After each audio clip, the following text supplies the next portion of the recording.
The update to one of the best built phones of last year tries to capture the same aluminum clad buzz of the original, with a slightly taller form, an extra eye on its back, and an updated experience underneath. Does the new HTC One live up to that promise? Well, that's exactly what we're about to find out, because it's Joshua Vergara from Android Authority. What's going on, everybody?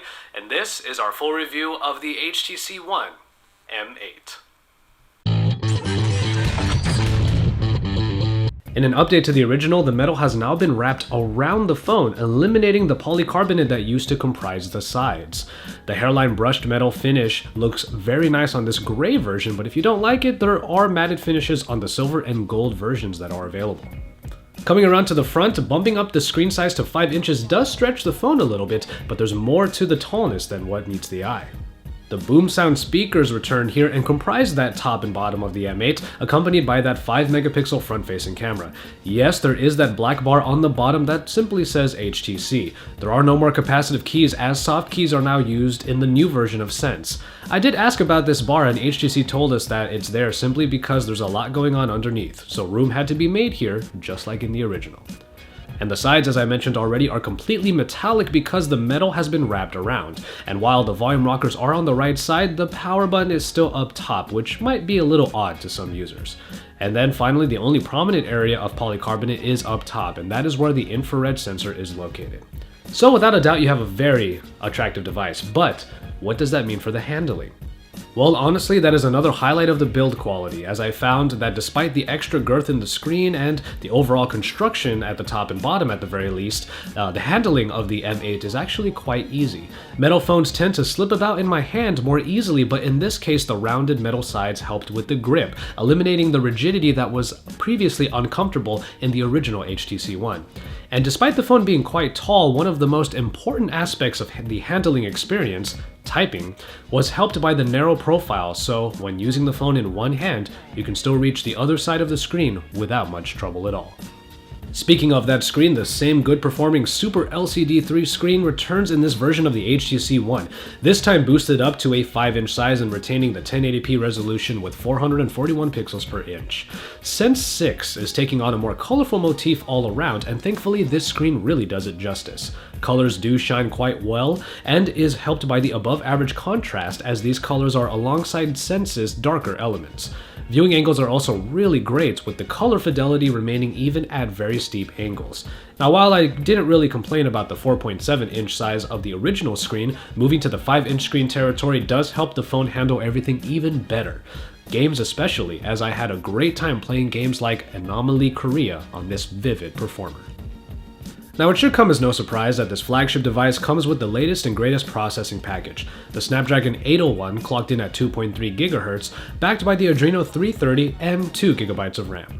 Now, while there's no doubt about the power of this processor, the ability of the HTC One M8 to absolutely fly through its elements should also give credit to the updated version of Sense. Now, while we'll get more in-depth into the software a little bit later, what I can tell you is that HTC has really streamlined their user interface, and they've really clued into what is now my new user experience philosophy. When you keep it simple, you keep it fast. While you can head over to the full written review of the HTC One M8 at AndroidAuthority.com to see the benchmarking results, I can tell you from my experience right now that you should be able to get everything you need done, whether it's work or play, very easily on this flagship phone. Well, we already talked about the build quality of the phone due to the well-done aluminum design, but there is quite a bit underneath the surface that adds to the experience further. Versions of the M8 are available for all major carriers, so you will be able to get this phone for your LTE or otherwise powered networks, no problem at all. One of the biggest additions that users usually pine over is expandable storage, and the 16 or 32 gigabytes already built in can be added to with the micro SD card slot found near the volume rockers. And of course we have the boom sound speakers, which return from the original HTC One, and this time around HTC has further amplified these speakers to give 25% more volume and even richer mids and lows.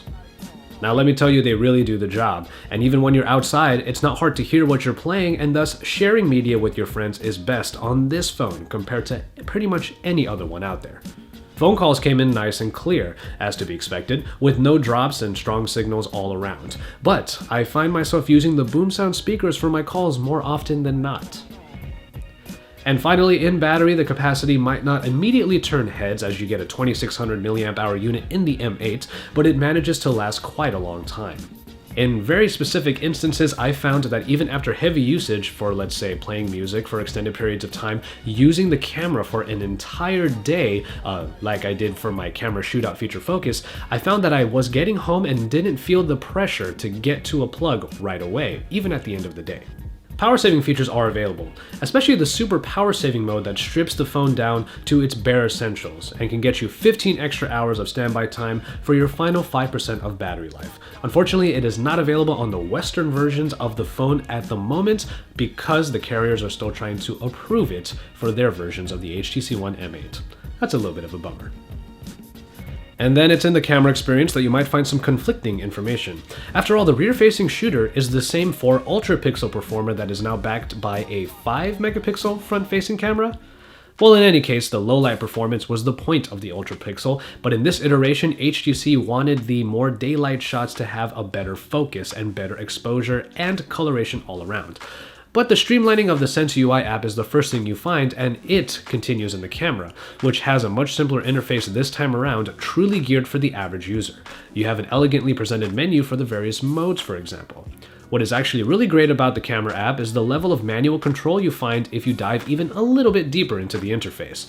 Controls for ISO and exposure compensation are available aside other modes like the sweeping panorama. You can also set the volume buttons to have other functions like being the shutter, which is the one that I would recommend.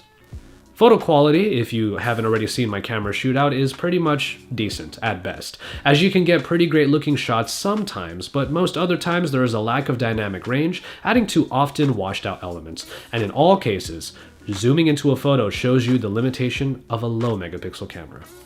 Now the video capabilities are actually quite good, but without stabilization you will have to use some steady hands. But what I can say is that in video the audio capture is actually really good, as you probably heard from the intro and outro of, again, my camera shootout. The Zoes are still quite fun to use and allow you to put your own music into the resulting highlight reel, and then also using this new Zoe app you can share your Zoes out to the cloud. So those of you who are nostalgic will be able to make nice memories using this phone.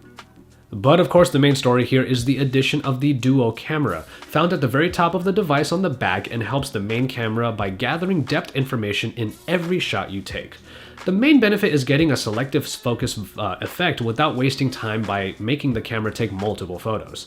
And after you take your photo, you just have to go into the gallery in order to mess with your shot. It doesn't work in every single situation, as you cannot use it for pictures with flash or in super low light situations, so in that regard it is a little bit of a hit or miss. But every effect afforded these pictures brings some style to shots, either from the U-focus or from additions like the colorization and the foregrounder that is found in the gallery app.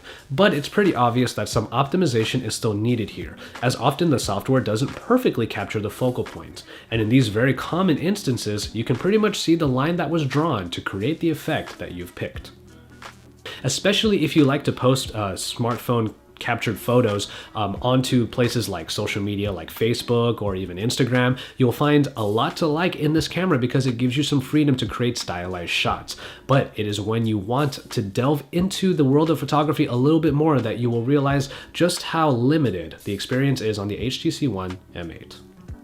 And finally, in software, we have a new version of Sense based on Android KitKat, and in the case of the M8, this means optimization and speed.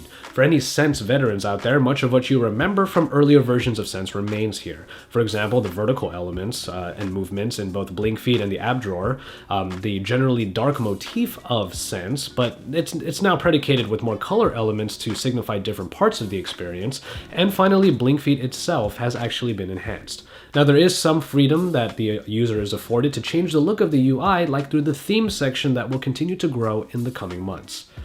Enhancements include the new notification drop-down power widget, which is tiled and gives easy access to quick settings, and also the soft keys, like I already mentioned, bring that wonderful addition of the new recent apps button. And then there are the motion launch gestures, which use the sensors to know when you bring a phone up to your face, after which time you are able to perform a few swipes or presses on the screen to wake and unlock the phone. The main ones to use are the swipe up to wake and unlock the device to the most recent screen, and the camera launch, where you have the phone in a horizontal position and you press down the volume down button in order to go straight to the camera. And finally, there is Blink Feed, which has been enhanced and will continue to be enhanced with the new focus on developer editions. What was once a paginated layout is now a perfect scroll that uses tiles.